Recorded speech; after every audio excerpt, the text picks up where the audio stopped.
Le symbole des apôtres lie la foi au pardon des péchés, à la foi en l'Esprit Saint. C'est en donnant l'Esprit Saint à ses apôtres que le Christ ressuscité leur a conféré son propre pouvoir divin de pardonner les péchés. Recevez l'Esprit Saint. Ceux à qui vous remettrez les péchés, ils leur seront promis. Ceux à qui vous les retiendrez, ils leur seront retenus. Jean 20, 22-23. Notre Seigneur a lié le pardon des péchés à la foi et au baptême. Allez par le monde entier proclamer la bonne nouvelle à toute la création. Celui qui croira et sera baptisé sera sauvé.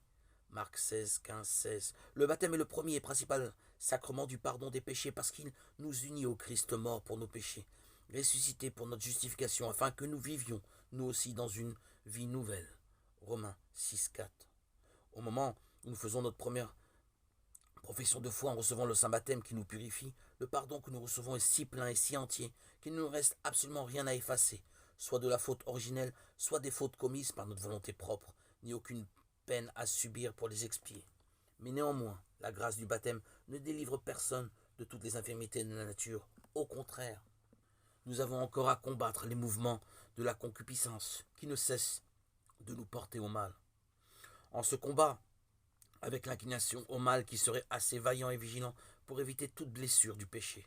Si donc il est nécessaire de pouvoir se baptiser, il faut aussi que le baptême ne fût pas pour nous l'unique moyen de se servir de ces clés du royaume des cieux que nous avons reçues de Jésus-Christ.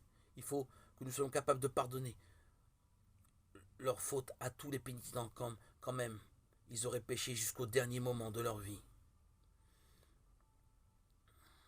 C'est avec le sacrement de pénitence que le baptisé peut être réconcilié avec Dieu. Les pères ont eu raison d'appeler la pénitence un baptême laborieux. Ce sacrement de pénitence est pour ceux qui sont tombés après le baptême nécessaire au salut, comme l'est le baptême lui-même pour ceux qui ne sont pas encore régénérés.